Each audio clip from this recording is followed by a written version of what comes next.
and welcome to another episode of Mastering Dungeons. I'm Shawn Merwin, here with my co-host of the triumphant Duke University, Mr. Teos Abadia. Hey, Teos. From 3-point range, coming hot, it's your Teos. No, I don't know. Yeah. Honestly, my achievement for the weekend was that I got back from being in Phoenix for Thanksgiving, and immediately we got a tree, which we went out and cut, and not from a neighbor's yard. And then I put up the Christmas lights like Clark Griswold, did not fall off the ladder, all while listening to our friend Tim Harford's podcast. Oh, yeah. And then, the house is decorated and everything. I feel super successful coming into this Monday. Yeah, I got out of bed once, I think, in the last 4 days. So good. Yeah, good on you. Same. You and I, partnership. Yep, exactly. I'll take over now and do things for the next 4 days, and you can lie in bed. Mm-hmm. It'll be great. But a lot of news has come down in the last week since last we spoke, so let's get into that before we continue our look at Fizban's Treasury of Dragons. Woo. So, in the news, there was an interview with the head of Hasbro E1's entertainment division, Michael Lombardo, talking about how D&D TV shows are going to be a big focus for Wizards of the Coast and Hasbro moving forward. And this is not something that we've heard of specifically from this Michael Lombardo, president of Hasbro's E1 division, E1 Entertainment division. But it's if you are a fan of fantasy entertainment, this could be something for you. Well, that's me, Shawn. Tell me. Yes. What's happening? I will tell you what's happening. He did an interview with Deadline and online news source. And Lombardo, just to put this in perspective, used to be at HBO. So he knows a bit about making TV series for, cable divisions. Yeah. And what he said was that our big focus right now is Dungeons and Dragons. That's big news coming from the Hasbro entertainment division head. He says, we don't want it to just be one show, so we are developing a multi-pronged approach for television, a number of scripted TV shows, and unscripted, and we hope to be taking this out to the marketplace early next year. Well, it's almost the end of this year, so early next year would be just a few months away. I'm ready. Hit me. Yeah. So, although because this guy is a president kind of level, taking it out to the marketplace could mean like we're going to start talking about. True. Or it could be we're going to start showing advertisers, or we're going to start showing sponsors, or yeah, absolutely. But I think that he also said something about the movie. Mm-hmm. Did you want to mention what he said? Yeah. So this is tasty because in the past, we've heard about like the one scripted show that John Wick creator Derek Kolstad is doing. And then we've got this recent G4 network unscripted show. Mm-hmm. And both of those were sort of talked about like they don't tie into the movie. Right. And he says here, we have a big movie that's in post right now that will come out first.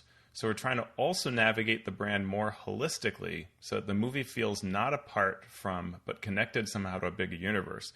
So that's the first talk that whatever else they're doing will apparently link up to it. Or maybe even the show that the John Wick creator is working on, maybe they'll start tying that in too, sort of the way we saw with Mandalorian where things get added in and bridging into all the other Star Wars shows. So clearly, it's like the Marvel approach that everybody wants to do, right? They want to have those links to all the stories and make you feel like part of a whole so that you'll consume it all. Right. We were just talking this weekend, as like Hawkeye, the Hawkeye series comes out, and we finally got to watch some of the movies that have come out within the last 6 months that we haven't got to the theater to see, the Marvel movies, and we're like, oh yeah, I remember that they're actually putting these out in, there's phase 1 and phase 2 and phase 3. And while it doesn't mean anything specifically in terms of what's in the products, only the fact that they're connected, but it's more about like the hype. around it. It's like, oh, phase 1 is ending with this big movie, and then what's going to be in phase 2? Ooh, they're teasing phase 2, right? And so it's more of a fan thing. And if they can do that with these D&D products, entertainment products, that would be, really cool for fans. Yeah. And it says a lot.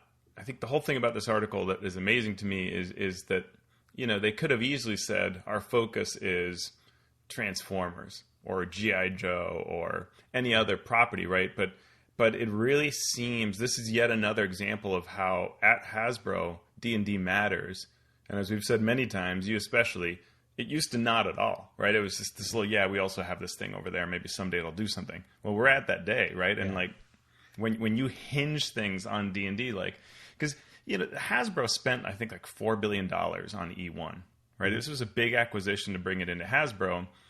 And so it's a risk. It's a gamble to say we're going to have an entertainment division.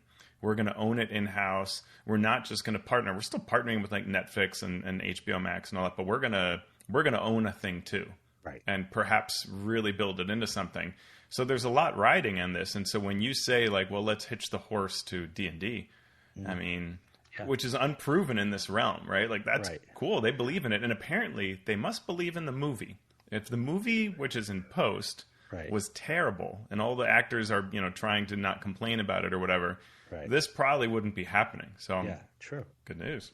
Yeah. And not only is it unproven, in the past, it's proven to be kind of bad. Right? And so that's, for me... What's the opposite of proven? Right, exactly. Disproven. And there are various theories about that.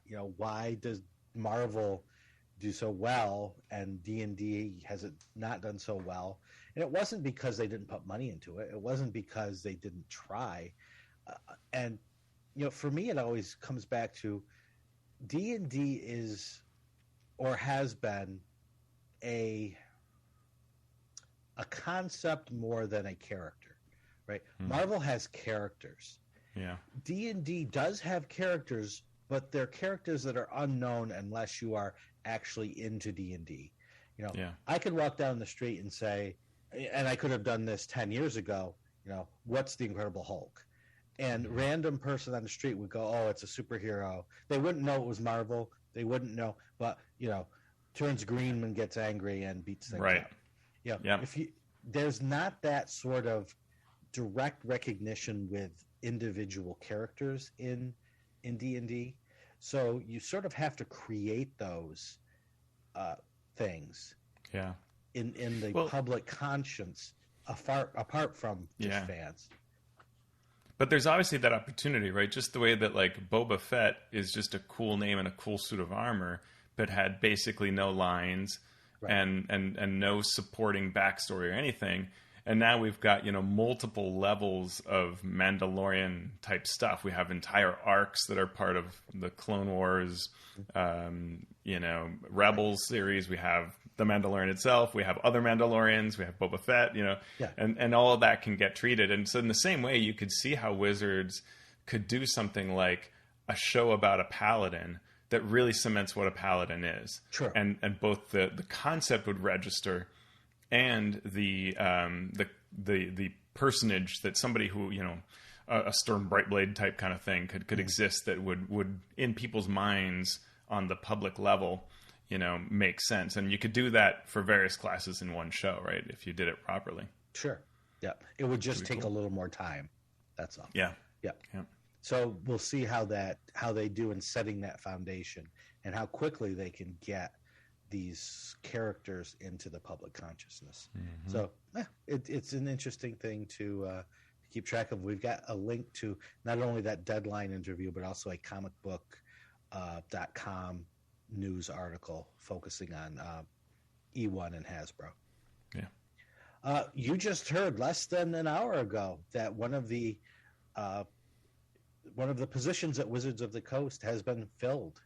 Yeah. So tell me about that. Exciting news. This is the narrative lead for the digital publishing and licensing team. Sam Maggs announced just before we recorded she's joining the team today. She announced it on Twitter. and she's focusing on Wizards of the Coast video games. She has worked extensively on sort of narrative takes of existing properties. She's written her own books and comics, but also those that support video games and all kinds of things. Marvel's Spider-Man, comics writer for Captain Marvel, My Little Pony, and Transformers, which those last two are Hasbro properties. And Critical Role comics, Star Wars. So, exactly the kind of person you want for this kind of piece that can take canon and lore and all of that and turn it into a good story for the general public. Absolutely. She also, I was looking at her bio, and she says her parents kept her from school to marathon view Indiana Jones over and over again. So I really support this hire. Yes, these are the kind of people we need creating our stories. People that eschew normal education for the storytelling, and it's Indiana Jones, so even better for you. Oh, it's yeah. Like, Wonderful. She could have just said that and gotten the job if you had been hiring. Yeah, for sure. I mean, Those are the kind of things you can't legally ask about. Where did your child, as a child, were you raised on Indiana Jones? But it's what I wish I could ask during all interviews, even for my day job. Yep. So, congratulations to Sam Maggs, and Godspeed in your work creating stories for us. So, looking forward to seeing that play out. Roll20 has announced some pretty interesting new features. So as part of Roll20 Con, which just concluded recently, Roll20 announced several new upcoming features. There will be a Roll20 app available for iPhone and Google Play, focusing on 5e players with dice rollers, character sheets, game integration, and then eventually we'll have additional functionality in character sheets for other games. Yeah, I've got it on my phone. I haven't done a whole lot with it other than to just quickly see that, hey, it indeed connects. But you can play, and I know this came up when I was running games in Spanish for Ball and Games. There were a couple people who joined the Discord, and then when they realized the game was on Roll20, said, oh, I only have my phone, so I can't really connect. And they had to drop out. And so this now is a way that folks who only connect to the internet via the phone or prefer to can connect that way and play, which is awesome. Yep. So, good news there. The thing that caught my eye was the isometric map support coming. So, instead of the top-down sort of token view, you now get the 3D isometric view, which, for people who are used to video games that, want that sort of feel for it, that's right up their alley. I want to see now somebody do a stream that runs Ravenloft, where all the rooms are done isometrically, just like those famous isometric maps. There you go. Or maybe even something out of the old wilderness survival guides or dungeoneering survival guides, which also use that kind of isometric mapping. That'd be really funny to see. Yeah. So, that's not a small amount of work to do. So the fact that they're to the point where they feel they can announce it, that's cool. Either means it's on its way soon, or they're scared and they want to get people on board right now. Why would they be scared, Shawn? Yeah, exactly. Other new features or corrected features, they have better page duplication, icon placement, map image placement, turn ordering, toolbar changes, and more. They're also going to automatically add safety cards to games for people to use if they choose. And 2022 will bring revised accessibility options, user interface adjustments, easier character generation and copying, updated language and currency support, and more community support. So, a host of changes coming to Roll20. Roll20 has been ramping up with hires, over the last, especially year, it feels like. But also just, they've been reaching out to people. Like, I've had conversations with them, a number of other designers I know. They've been, contacted either to be part of the Spotlight membership, where you kind of are someone who they'll periodically shine the light on you and you shine the light on them kind of thing. So more community, more working with people in the industry. A lot that's going on here, which is good because I feel for quite some time, Roll20 was just sort of always the same interface. and you learn to love it. But that first contact was maybe a little rough, and I think this shows that they're aware of that, and they know that the tool is very good, but could be better and could be easier. So it's cool to see all this, and a lot of these are things that are pretty impressive and seem like they'd be hard to do. So they're clearly putting a lot of work on it. Yeah, and again, it makes you wonder: do they fear that they've been sort of the industry leader for a while, and so as rumors swirl that maybe other larger, more well-funded institutions may be stepping into their space, they would need to step it up to make it more accessible, to make it more user-friendly. And so, good on them for doing that. Competition breeds innovation. Yeah, that's what they say. Either that or competition breeds, gasoline in a lit match, depending on what sort of capitalism you're talking about. But yes, well, yes, there is that. Both can be true. Exactly. So MCDM has announced a price increase and has released Arcadia issue 10. So they had a $5 level for their Patreon to get issues of Arcadia, and they are raising that to $10. If you're already at $5, you can keep that as long as you maintain your membership. But for new Patreon supporters, the $10 level is the new tier for the 5e Arcadia magazine, which seems fine. Yeah. And that starts December 1st. So the other thing you can do is if you hear this before then, and you join, then you get, to be in that old version. Yep. And then what's in Arcadia 10, you ask? Well, let me tell you. Familiar Suspects by Celeste Konowich has advice and instruction on taking almost any creature and turning it into a familiar for a spellcaster. Plus, it provides 5 new familiars, including the miniature Zorn and the unicorn foal, because why not? I mean, that is. I think those two examples just feel like the Celeste spectrum right there. Oh yeah, absolutely. Like super cute miniature Zorn and unicorn foal is vintage Celeste, I think. Absolutely. I mean, I could just see lots and lots of people rushing to get those. Scott Fitzgerald Gray steps out from behind the editor's pen to create the article called Arms of Accord. 5 new magic weapons crafted ages ago for epic heroes. Those who find the weapon can search for the others. Bringing them together makes them even more powerful. So, sort of a build a more powerful weapon as you go. Love these sorts of things. The magic item that has its own story. It's its own adventure, basically. Yeah. Love that. And Anthony Joyce Rivera has his Defend Your Gobbo Cave. So you can play goblin characters in this tower defense style adventure. It comes with pre-gens, a customizable base, and several deadly traps. And then you'll need them all to defend your Gobbo Cave from monocle-wearing sturges and undead kobolds. So, more just great, fresh, interesting stuff from Arcadia. That's awesome.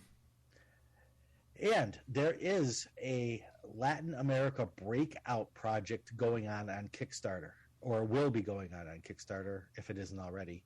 Yeah, it's live. It's live? Okay, tell me more.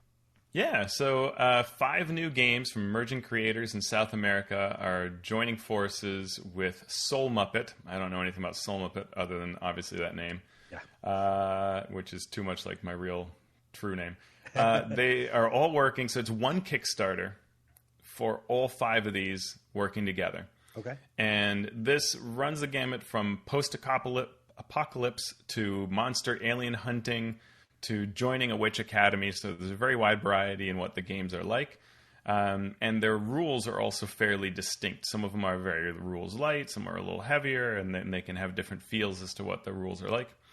And the hope of this is that by banding together, they bring more eyes to one page and to what Latin America has to offer in the game design realm. Just last time we were recording, we were talking about the Tormenta Brazilian RPG and how huge it is on Roll20. So we're starting to see that, but this is another attempt to bring eyes to that. Yep. There are special rates for those who are in the global south that tend to have different economies, and then normal pledge levels for everyone else, or let's say higher priced ones for those countries that have that kind of currency going on. Mm-hmm. And the Kickstarter lasts through December 7th, so you don't have that much time to back it, but check it out. You can just back an individual game or 2 or 4 or 5, depending on what you like. There you go. Yep. By the time this show drops, there will be about 48 hours left, probably. Mm-hmm. And it has funded, so get yourself in there and support our South American gaming friends. Woo. And the last bit of news is all about Teos. Yeah. So Teos was on a interview podcast called Dungeon Masters Guildhouse with Matthew Whitby. And I happened to catch it yesterday. Oh, did you? And it was great. It was wonderful. Great discussion. The topics ranged from writing comedy to freelancing to, just general gaming topics. And, you were brilliant as always. What can I say? Well, that's very kind. Yeah. I hopefully did provide some useful tips. I know that some people liked. I shared sort of how I like to start a project with some goals, and talked about how I do that. But Matthew's great. If you've watched him in any of his shows, he's a really nice, very relaxed interviewer. Mm-hmm. He's a DM's Guild designer himself, and he's covered just wonderful people. So you can see all kinds of great people on the YouTube. So you don't have to come to watch me. You've heard me speak plenty. So feel free, just click that link in our show notes, and then you can watch the other shows with some really great designers that you may not have heard of. There you go. So that is our news for this week, which gives us now some time to delve into the Treasury of Dragons of Fizban. Part 3. We are still on Chapter 1, Character Creation, but we're going to finish that up and then move deftly into Chapter 2. So let's talk for a minute about... I want to spend a minute. We usually say, oh, yeah, and there's this table. But I actually want to take a second to talk about the tables, the table here, and tables in general, because I am personally not a fan of them, but I know that they serve a purpose in our productions, in our books, in our game. And so, I'm not talking about like magic item random tables or things like that. I'm talking about these sort of player-facing, this is what we do, or this is why you do what you do. We're going to help you build a character table. And what I'm constantly doing, since I'm not a big fan of them as a consumer, but as a creator, I want to bust through that wall of I don't like these to make them as absolutely useful as possible. And can I maybe start, Shawn? So like this particular one is called Heroes of the Dragon, Draconic Character Ties. And the idea is that this is a table of 10 things that tie you in some way to dragon kind. Mm-hmm. Right. So just as an example. Yeah. So my first thought with this table is we already have draconic races. We already have draconic subclasses. Those themselves are the ties to dragons. So if I'm playing a dragonborn monk, of the subclass that we discussed last time, the Way of the Ascendant Dragon, I'm already steeped in dragony stuff. And so I'm going to roll a table. I roll a 4. Or, I roll a 5. I roll a 5. Okay, boom, what? I use my class features to take on draconic characteristics. Yeah, yes. Yes, I do. That's what my, class and my, racial abilities are. So, it just seemed like this was... It didn't really add much to me, even as a new player. I could have rolled this and been just underwhelmed with some of these. And then some of them are really like 4 is I have a dragon for a mentor or patron. Mm-hmm. Oh, okay. But now that's the DM's. Yeah. Right. Now the DM is on the hook to make this dragon patron or mentor, which most DMs would be like, oh, cool, okay, let's do it. But that's intruding on the world of the DM, who might not want dragons to be wandering around the world. Yeah, and number 9 is very interesting. I recently discovered that a person I loved and trusted was a dragon in disguise. Like, what do I do with that? Right. And dragons, how does a dragon disguise themselves? They don't, a lot of them don't have polymorph, right? They don't have, that's not an ability they have. Well, some do. Right. Because it's a variant. Right, but not ability. all of them. If all you have is the player's handbook or the monster manual, it's not like it's right there in the stat block. I think it is, though. Is it? Okay. Yeah, I think it's an option in Dragons in the monster manual. Okay. So I think that's where that comes from. That they some can do it. Yeah. But I hear what you're saying, right? Which is that it's so these tables, and I kind of feel this too. Like I look at these, I guess where I thought these tables. Sometimes I play at a convention, and there's one person that has like the coolest character concept ever. And there's usually one person that's like, what do you describe your character and what motivates them? I am wearing plate mail and I have a shield and a longsword. Yeah. Right. And that's the description they give. And throughout the adventure, there is no more characterization than that. And so my thought was maybe this is trying to help that person. Yeah. But what should there be instead? Things like number 6. I have a dragon tooth, horn, claw, or scale that I use as my focus for my spellcasting. All right, that's not necessarily a draconic tie, but at least it's something that is within your own character's world and isn't just the obvious, I like to look like a dragon, so that's why I use my class features. I don't know. It doesn't add, for me, it doesn't add anything to the story of the character or the world in a way that's interesting or different or sort of beyond something that you should just sort of be second nature, I guess. So I'm not even trying to disparage this table. I'm trying to, as a designer now, understand that tables have an audience, and I want to make those as useful as possible. So I'm basically looking for an answer. I'm looking for help. I'm looking for, don't just say I use my class features to take on draconic characteristics. Now, if you're playing a fighter, and when I second wind, I breathe fire. It doesn't do any damage, but that's shows I have a draconic tie. And I don't know. I'm looking for something, but I'm sort of fighting this sort of table boredom. I think I hear what you're saying. There's something there for sure. That these tables.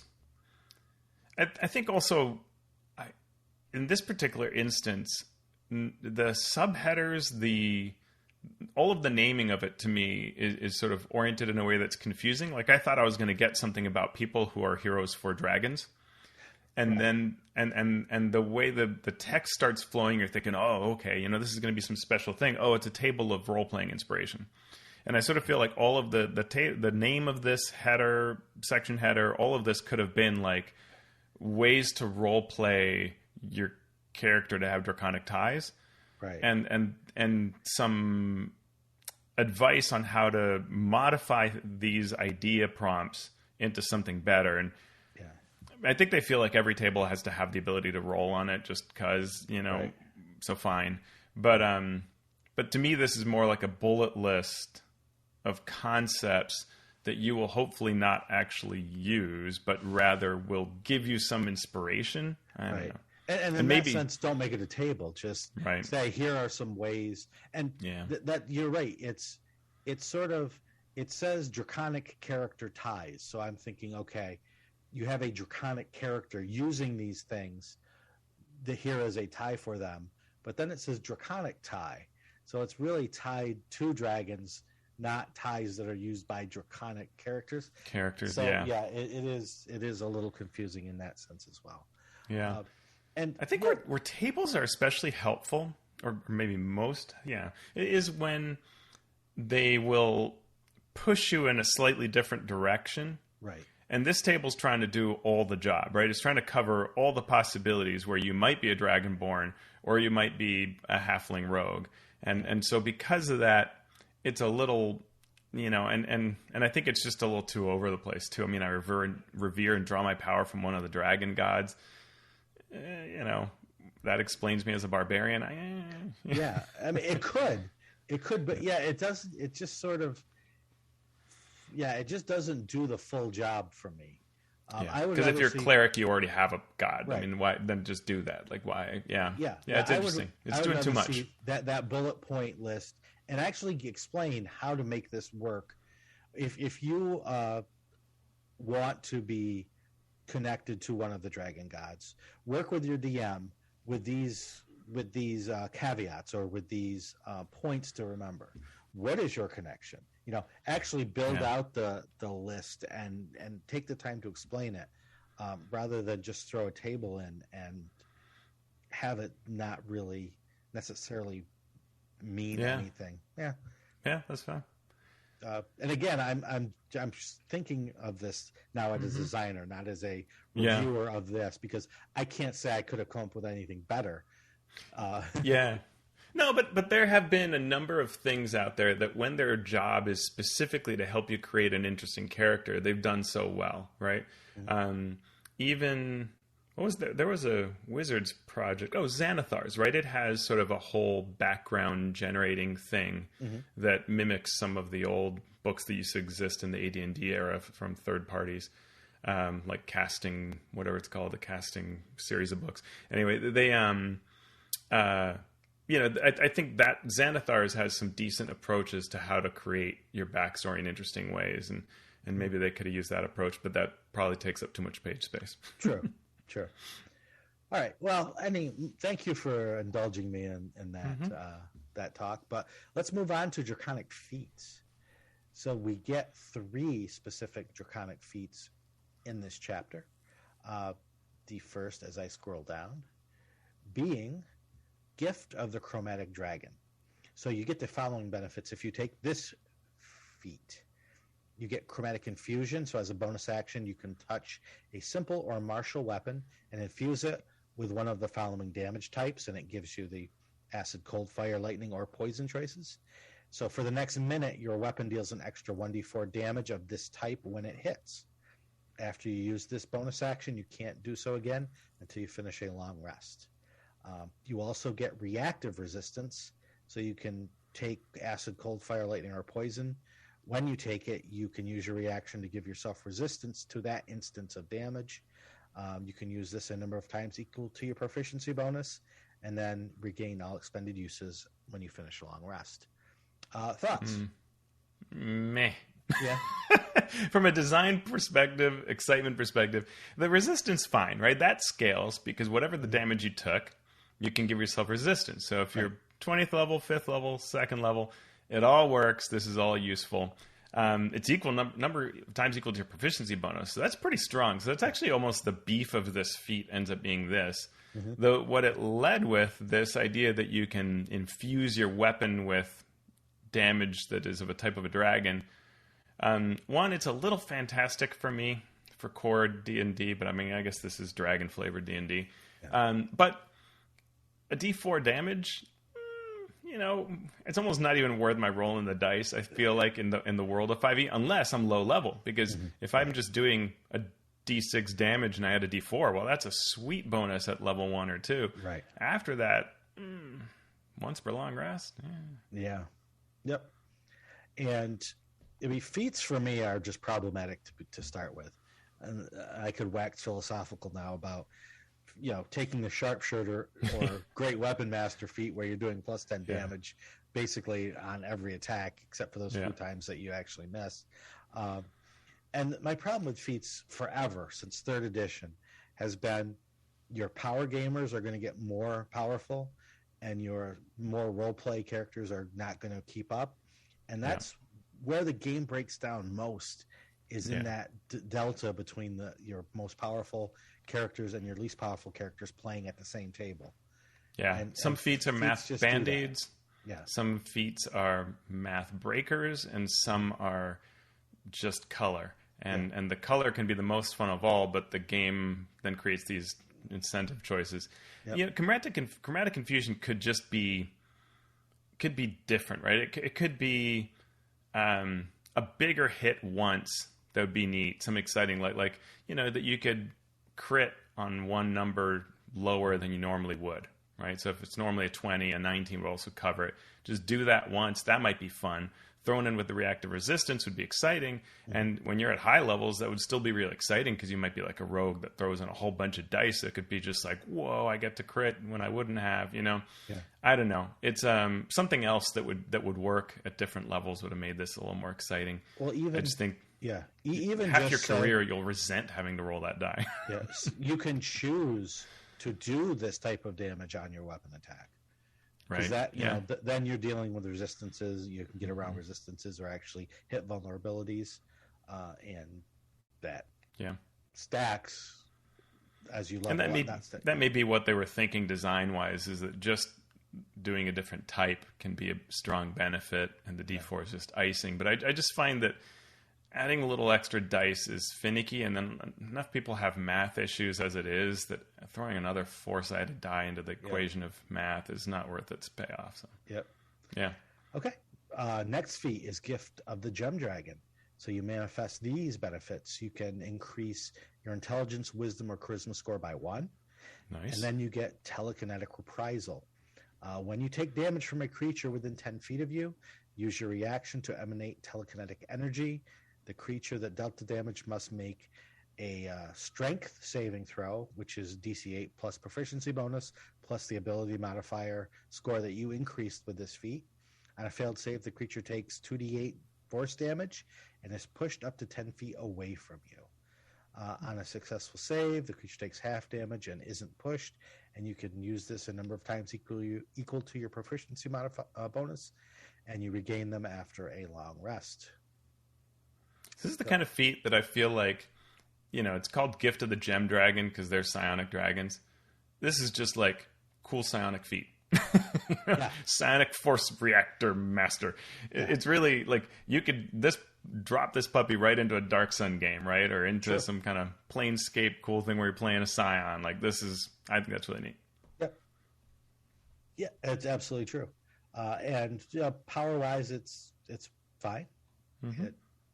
You get since it's a little weaker, you get the +1 ability score increase, and then what follows is gravy.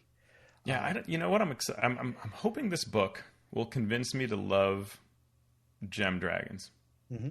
At this point in the stage, I must admit I don't super love their concept. So I'm hoping by the end of this I can say that I'm on the other side of it, Shawn. Yep. I don't have a strong opinion either way. I understand their role in the game in the past, even though I really never used them in any games or campaigns that I ran. So I don't really have a strong feeling. But for the third and final feat offered in Fizban's, we have Gift of the Metallic Dragon. So you manifest these benefits: Draconic Healing. You learn the Cure Wounds spell. You can cast the spell without expending a slot. Once you cast it in this way, you can't do so again until you finish a long rest. And you can also cast it using the spell slots that you have. And the second thing you get is Protective Wings. You can manifest protective wings that shield you or others. So if you are a creature within 5 feet of you that you can see is hit by an attack roll, use your reaction to spread those spectral wings and grant a bonus to the target's armor class equal to your proficiency bonus against that attack roll, potentially causing it to miss. You can do this a number of times per long rest equal to your proficiency bonus. Go ahead, hit me. I mean, I'm just a little bit. Wings. I'm a little allergic. I'm a little allergic to AC boosts as a reaction because shield is already tough enough that people, double dip just to get that. And this is now another option for those characters that want to be like, I protective wings that away, just when you think you finally hit someone's incredible AC. Yep. I agree. And for me, something that we've talked about in the past across the whole misdirected mark network is the idea of latency, of the time difference it takes you to resolve an action because of the rules of the game. So the sword is swung. How long does it take before you know the result of that sword swing? And the higher the time, the higher the latency is in this game. Yeah. And rules like this just add to that latency. And latency doesn't equal bad, because you may love the layering of rules on top and discussing that and flipping through the rule book to figure out finally what happened. But if you're more into the narrative and you just want to know what happened and get on to the next turn, that latency is a negative to the game. And so I can see this happening. Okay, I have protective wings. I hit this person. The next person next to you gets hit. Are they within 5 feet? Yes. Okay, we've got that. How much were they hit by? Oh, 4. Okay, what's my proficiency bonus? Okay, my proficiency bonus is 4. So, so if I cast that, well, it's a tie. Was this a tie? A tie misses. Okay, then I'll do it.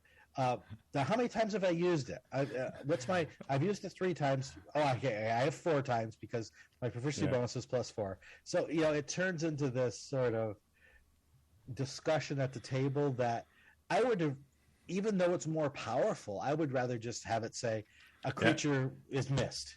And can I say, after you go through all of this, then I have to speak up and go, actually, a tie hits. Right, exactly. Exactly. Because you were doing so much math that you forgot that actually it's a success. And and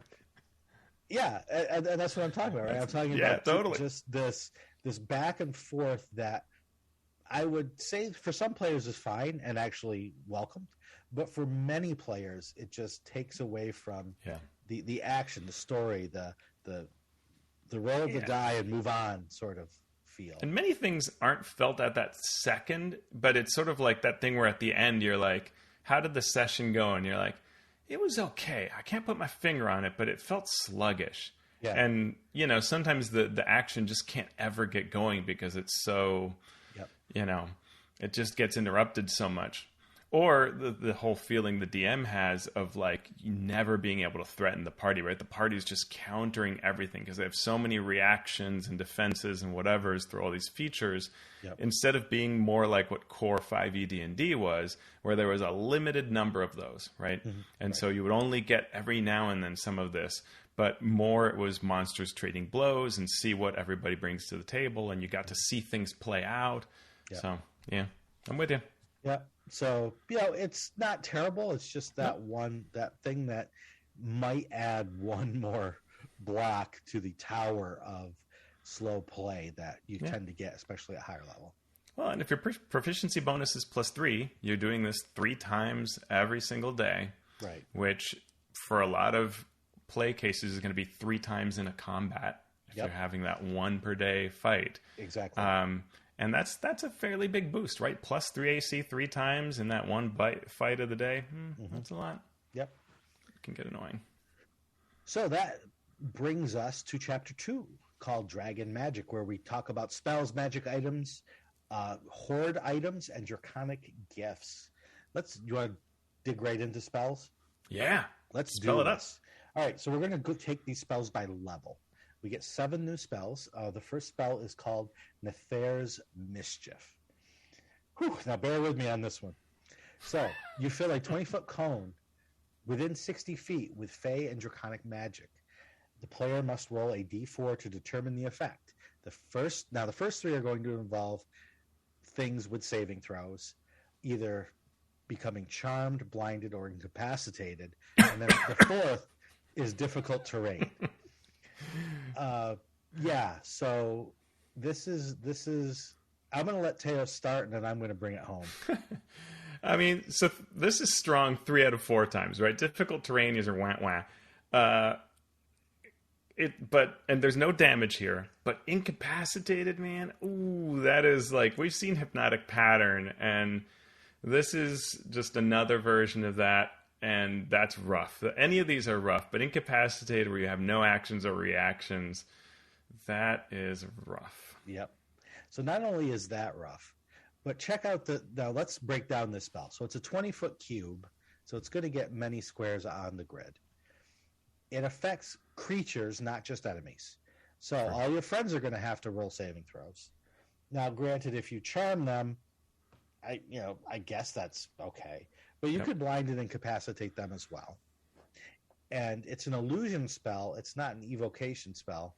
So I don't know if that ability that lets you keep players out of, friends out of your area of effect, that's only evocation spells, I think. The sorcerer one, is everything meta magic? No, if you're an evoker. Oh, yeah, maybe. You can probably. But I think that's only evocation spells. So you can't even. There's not a good chance you can leave your allies out if you're that sort of caster. So now everyone needs to make the save. If we talk about latency. Everyone in that area needs to make a save. So you have to figure out. Then you roll the d4. Well, roll the d4 first. All right. So what does charmed mean? I don't know. Let's look it up. What does blinded do? Well, I don't know. Let's look it up. What does incapacitated do? I don't know. We better look it up. Not only that, the next round, assuming you maintain concentration, you don't opt out of it if you make the save once. You need to make the save again. And because the whole thing changes. Yeah, and it's then a whole new changes. Effect. So it's not like you can just look up what blinded actually means and run with that for the whole spell. No, you're changing it all the time. And I know that. So this spell is for people that just love the Wand of Wonder, right? Yeah. You love the sort of chaos. I could see a player at my table with my strange and wonderful group casting the spell just because it's going to cause chaos. Mayhem, yeah. And then having us, its allies, attack the caster to try to get them to drop concentration because we don't want them to cast it anymore because it's taking so long. I could see totally that happening at my table. Yeah. And if it's happening at my table, it's probably happening at other tables as well. Just say no, especially if you're playing in a timed game. Just say no. It's an interesting design, but yes. I think it has too many not fun possibilities. I mean, it's doing what the spell says, right? It's Nether's mischief. It's not Nether's let's get this over quickly. No. It's definitely it does its job in terms of what it's meant to do. I can't say what it's meant to do is going to be best for every single game. Mm-hmm. Second level also is Rhyme's Blinding Ice. It's a 30-foot cone, and you need to make a con save or you take 3d8 points, and for 1 minute you're hindered by ice formations, where your speed becomes 0, and it lasts a minute until another creature uses an action to break away the ice. If you make the save, or another creature. Does it say that? Does it say it or another creature? Okay. Until it or another creature within reach.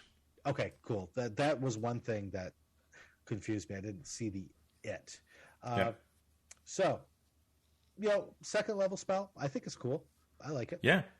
It's strong damage. I mean, if you look at the damage, this is the kind of damage you'd expect, this 3d8 for a second level spell. And then you're sort of getting this lockdown as well. Mm-hmm.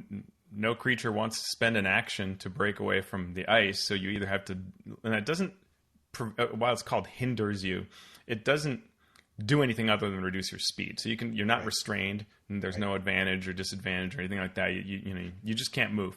But that's great. It's a nice lockdown. Honestly, this is like a DM's spell. Yes. More than a because I seldom see parties really say, lock this guy down so I can AoE them, right? The combat tends to be too fluid for that, and players don't generally think that way. Mm-hmm. But DMs do. And this is a great DM arsenal spell because you can lock them down and then have other casters or creatures do things, right? Like pack tactics or whatever. So it really can be beneficial, actually, on the DM side. I'm a big fan of this spell. Yes. Yep. I am right there with you. So a third level spell we get is a Chardalon Stride. Flames blast through your feet. Your speed increases by 20 feet, and your movement doesn't provoke opportunity attacks. If you move within 5 feet of a creature or an unattended object, it takes 1d6 fire damage up to once per turn. Hit me. I like that this is, it's hard to make utilities that are higher level because it's like, well, I could be damaging creatures with it. Yep. And so this tries to do both. And I think it's really quite clever design to just make it interesting enough, right? It's super mobile, no opportunity attacks. Every creature you move next to, you can do a d6 fire damage, which isn't a whole lot, but there's no save. It's just add damage. So it kind of works pretty well. Like, this is a pretty neat spell. Mm-hmm. And I like that it's available for the Artificer, and it's a bonus action. So, there's a lot going on for it. Yeah. I do like how it does break out of we're either going to buff or we're going to do damage. I like how it does both. Yeah. But it also, for me anyway, shows the difficulty in creating very clear rules that try to do more than one thing. It takes a bit of reading, and there are going to be arguments because it says, while this spell is going on, I want to read exactly the phrase they use. When you move within 5 feet of a creature or an object that isn't worn or carried, it takes 1d6 fire damage from your trail of heat. All right. It can only take it once during a turn. So I cast the spell on myself, I move around. Everyone takes the damage. Mm-hmm. Now a creature comes up to me. It's within 5 feet of me, but it is not going to take the damage. Right, because you didn't move. Because when you move within 5 feet. So that's going to be, that's going to be something that players are going to try. Oh, this is going. It's within 5 feet of me. No. Then it's going to be, okay, well, I've got the spell on myself. This other player casts a spell on me that pushes me 5 feet. Now I'm within 5 feet of the target. Still no, because you did not move. Someone moved you. Now, if they do something, if they use an ability that allows you to move as a reaction, then you can move. Then it would work. Yeah. Then it would work. So this is going to be one of those things that gets argued and argued and argued. Mm-hmm. And you have to go with the wording of the spell, move as a game term, not as a general definition. Yep. I can see that. I still like it. I think that this is. No, I love it. I think it's great. Yeah. Yeah. I think it's great. It's hard to hit that utility mix. Yeah. As long as you, as the DM, or player, just say, we have to do what the spell said, as it was written, because how it was written in this case is how it's intended. Yep. At fourth level, we have Rulathim's Psychic Lance. You unleash a shimmering lance of psychic power from your forehead. Why not? At a creature that you can see within range. Alternatively, you can utter a creature's name. If the named target is in range, it becomes the spell's target even if you can't see it. There's an intelligence save, or you take 76 psychic damage and are incapacitated until the start of your next turn. On a save, there's half damage and no incapacitation. I know what you're going to say. I'm going to say, did somebody at Wizards of the Coast fall in love with incapacitated? Has Wizards of the Coast never played with someone who casts Hypnotic Pattern a lot? Because this is like, it's just begs ruin the DM's favorite encounter with a boss monster in it. It's already strong damage, so it's a good spell anyway. It's an intelligence save. intelligence save, which is strong. So then it's like, well, what else are we doing here? And it's like the incapacitated.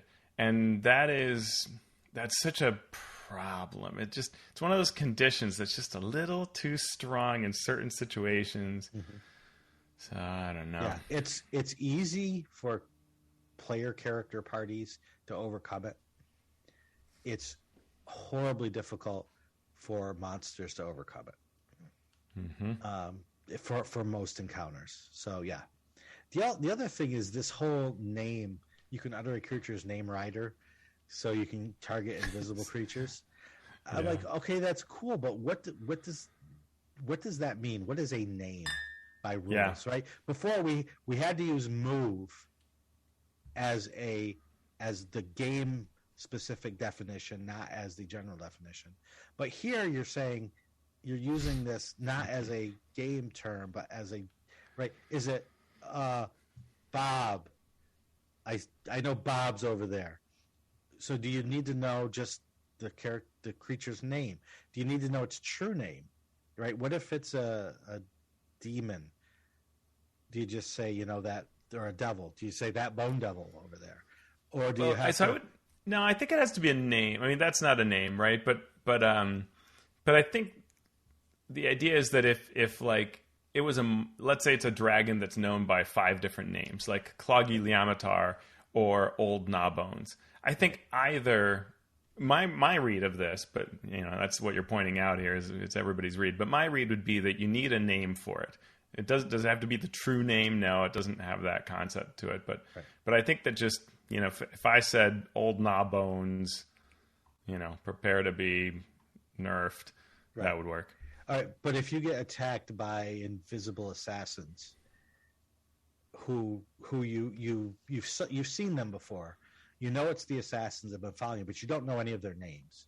Right. You can't just say tall assassin wielding the poison blade. I don't think so. I wouldn't allow it for sure, but yeah, because that's not a name, right? That's a description. I think that's pretty clear. Well, but that's the thing, right? Name in some definitions just means identity in terms of what you're yeah. So what do you think? Do you think that what would you then advocate someone design here? I would get rid of that rider completely. Just not bother because it's too problematic. Right. It's just I get it. It's cool, right? Because you can't target something that you can't see. Well, actually, if you were, it's just I like the idea of it, but trying to use that as a rider without further definition just seems problematic. It's just, as a DM, you could just do what you just said, and that makes sense. But then you get arguments, right? And that's what the rules are supposed to avoid is sort of glossing over and making smooth these rough spots. So, just my thought there. Yeah. 5th level spell is Summon Draconic Spirit. So it's just like the summon spells, the format for those that we saw in Tasha's, except you can summon a large dragon. There's 1 stat block. You can choose if it's chromatic, gem, or metallic. The stat block varies depending on that choice. It can fly and swim. And then we'll share a resistance with you of your choice based on the type of dragon and then the sub element within that dragon. It can do a breath weapon every round, as well as 2 claw attacks. The breath weapon is small; it's only like 2d6, and the claws are actually more powerful. Yeah, it's interesting. I mean, I think the idea here is just to kind of make it fun with the sort of it can fly and direct a cone down for 2d6, which doesn't scale at all, but the claw does scale. So the claw is the stronger hit, but I guess it's to make positioning interesting. I'm okay with it. My question was, is this something that I can? I mean, per the rules, I could ride it around, which is kind of interesting. Yeah, there's nothing that says you can't. So Cool. If it's a large creature and you're a medium creature, go to town. Level 6 spell, Fizban's Platinum Shield. You can protect one creature within 60 feet. That creature has half cover, resistance to cold, acid, fire, lightning, and poison damage. Basically evasion, right? If it makes a dex saving throw, that would make half damage. It takes no damage. And then the shield sheds a dim light out to 5 feet. As a bonus action on later turns, you can move this field to another creature.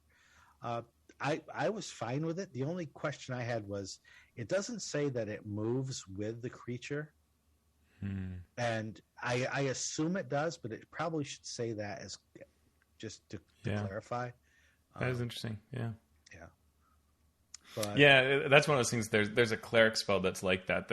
I used it for a long time, moving this thing around, and then I realized, that thing's stationary. It doesn't move around with me. Right. And yes, that's an important thing to clarify. Yeah. Any other thoughts on that? No, it's pretty strong. It's sort of funny that Fizban would have a spell that's really good for fighting dragons, but okay. Yep. I mean, dragons do war against one another, so I guess that's fine. But true. But if he's Bahamut, it's maybe not the most obvious thing for him to have penned, but okay. Yeah. At 7th level, you get, or you can take as a 7th level spell, Draconic Transformation. Sort of the highlight of all of this whole book for me at this point is not only do you get the traits of dragons, why not just turn yourself into basically a dragon? You get the draconic features, including 30 feet of blind sight, a breath weapon that you can use when you cast the spell and on subsequent turns as a bonus action, and a fly speed of 60 feet. Yeah, this is pretty sweet. I mean, it's a bonus action to cast Druid, Sorcerer, or Wizard spell, concentration. So you can, attack, cast this as a bonus action, and immediately breathe in a 60-foot cone for 68. Not bad. And then you can just fly around and keep doing it. It's pretty cool. I mean, this would be a fun thing to do, right, as a character. Yeah. And it is a 7th level spell, so yeah, I think it fits nicely. Yeah. You get, it's sort of following this trend of doing damage and buffing yourself. So, you get the blind sight, you could get the wings, 60-foot fly. It can be useful in a lot of different ways. Bonus action 68 damage is pretty sweet. Yeah, every round for sure.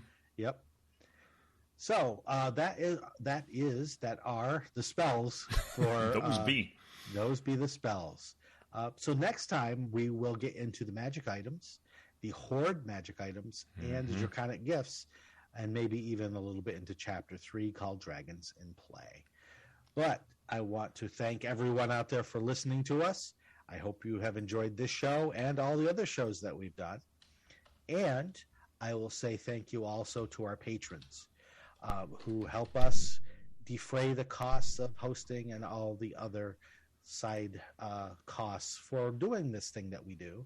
If you would like to become a patron of the show, you can go to patreon.com/MMP. Teos, now that you're an internet star, where can people find you or your work? On Matthew Whitby's couch. There you go. You can find me at alphastream.org or on Twitter at alphastream. How about you, Shawn? You can find me on Twitter at Shawn Merwin. You can follow the podcast on Twitter at MasteringDND, or you can go to the forums at forums.misdirectedmark.com to talk to us. Mastering Dungeons is a Misdirected Mark production. So, Teos, now that we have all these feats and spells, what are we going to do now? We're going to pick a backstory that's going to embarrass the Dragonborn character sitting next to us. Because we'll be more dragon than they will be. That sounds like a plan to me. It's all about the embarrassment. It's not really why we play, but speak for yourself.